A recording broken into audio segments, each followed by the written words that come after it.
My name is Elissa Gurman, and I'm a PhD candidate in the Department of English at the University of Toronto, where my SSHRC-funded research explores the representation of women falling in love in 19th-century American and British novels. Lately, there has been a lot of talk in the media, in government, and on university campuses like our own about the nature of consent when it comes to sexual relations.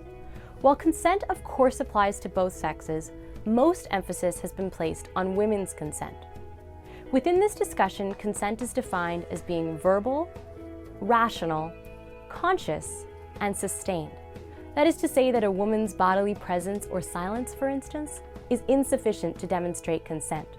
She must actively and rationally say yes at each successive juncture.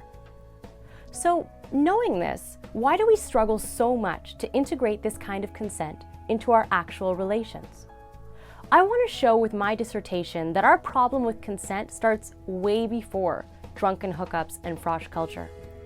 My research shows that our problem with consent begins not with sex, but with representations of love.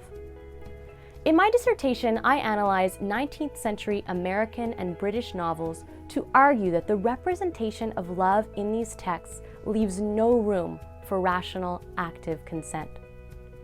When I started reading these texts, I was struck by the ways in which they began to fall into a recognizable pattern, creating what I'm calling a myth of love. Heroines in these novels experience love as a dream or surrender. When they fall in love, they lose touch with their regular world and slip into a sleepy, luxurious, and notably passive state. The woman in love's will is co-opted by forces beyond her control. My dissertation explores these forces, considering how cultural discourses like Darwin's sexual selection, for instance, influence the representation of love. While there are many problems with this myth of love, the biggest one is that it insists that the woman in love is irrational and nearly unconscious. That is to say that the woman in love in a 19th century novel is not all that different from a drunk froshie. She is categorically incapable of consent.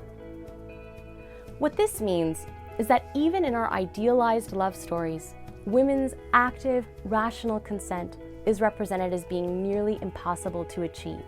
So I ask, if our collective cultural myth of love, which has trickled down to us through centuries of literature, leaves no room for consent, how are we to integrate it into our actual lives? I believe the answer rests not just with university policy and effective ad campaigns, but with a revision of our fictional love stories.